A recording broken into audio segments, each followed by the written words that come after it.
ఆంధ్రప్రదేశ్ రైతు కూలీ సంఘం రాష్ట్ర ప్రధాన కార్యదర్శి కర్ణాకర్ వీరాంజనేయులు మాట్లాడుతున్నాను. ప్రధానంగా ఏలేరు ఏదైతే ఉందో ఏలేరు ముంపుకి సంబంధించిన విషయంలో ఏలేరు ప్రాజెక్టు ఎత్తేసిన తర్వాత సుమారు లేదంటే 1,00,000 ఎకరం వరకు కూడా మునిగిపోయింది. ఒక ఎకరం కంటికి 30,000 35,000 కూడా పెట్టుబడి పెట్టారు. అనేక ఊళ్ళు కూడా మునిగిపోయినటువంటి భూములకు ఒక్కో ఎకరానికి 30,000 ఇవ్వాలనేది ఆంధ్రప్రదేశ్ రైతు కూలీ సంఘం డిమాండ్.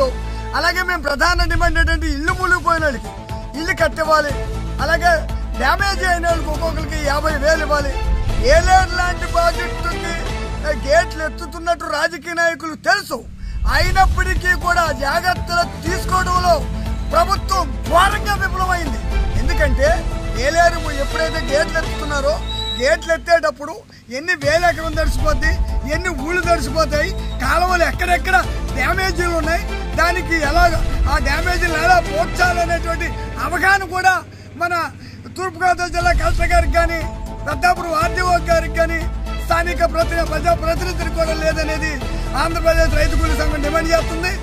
కాలయాపన చేయకుండా ముఖ్యమంత్రి గారు కూడా ఇలా ఈ ప్రాంతానికి వస్తున్నాడు కాబట్టి తక్షణమే నష్టపోయిన రైతులకి వారి అకౌంట్లకి ఇల్లు కోల్పోయిన వాళ్ళకి ఆదుకోవాలి.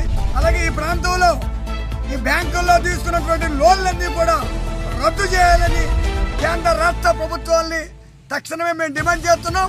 ఈ రాష్ట్రంలో వచ్చినటువంటి ఈ వరద జాతీయ విపత్తుగా ప్రకటించినప్పుడే 1,000 కోట్లు వస్తే తప్పితే రావు.